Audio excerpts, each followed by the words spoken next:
Hi guys, Merly here and welcome back to my channel. In today's video, we will attempt to save a chayote squash. I planted a chayote squash sometime in May, and I know that I planted it a little bit late because I should have started the chayote seed around December.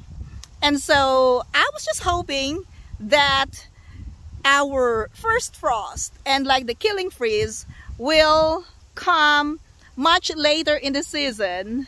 Well, I was so wrong because in about 4 hours we will have the first killing freeze, sub-zero temperature here in my area. So this is an attempt to save a chayote squash. The chayote squash is behind me, this big arch right here.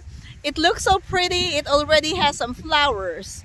Now, in order to save this plant, I cannot cover the whole thing because I don't have the material to cover this whole arch. This is about over 8 feet in height.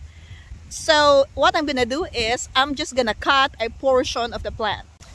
You can see a lot of dry leaves already, and that's because of the stress that this plant has experienced throughout the growing season, the drought, the extreme heat, and then the early cold temperatures. So there are 2 plants in here, one in each side of the arch. Now, if you look at this part in here, so that's the root system underneath, and then it has some new growth like this one, and then we have a couple here, and then there's a little one, a little growth down here. So I already cut the vine. So this is now separate from this vine that has climbed up the trellis, and I'm just gonna get this little portion in the bottom. I'm going to pull this and transfer this to a pot, and then I'm gonna grow this inside my house. This is the portion that I cut from my big chayote squash plant in my garden.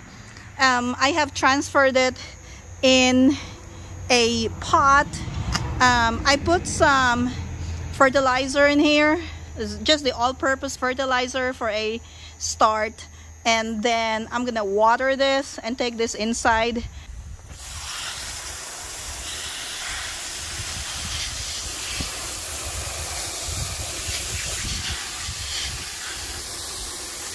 I just used a potting mix for this one, and then a granular all-purpose fertilizer that I pre-mixed with the potting mix.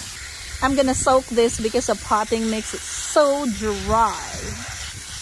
I am hoping that this will work because then I will have a head start for my 2023 garden. I hope you enjoyed this video. The temperature now is 40 degrees. So I gotta hurry up because there are still a couple of plants that I want to get from my garden. If you enjoyed this video, click that like button and subscribe if you haven't already. Thank you for watching and see you next time.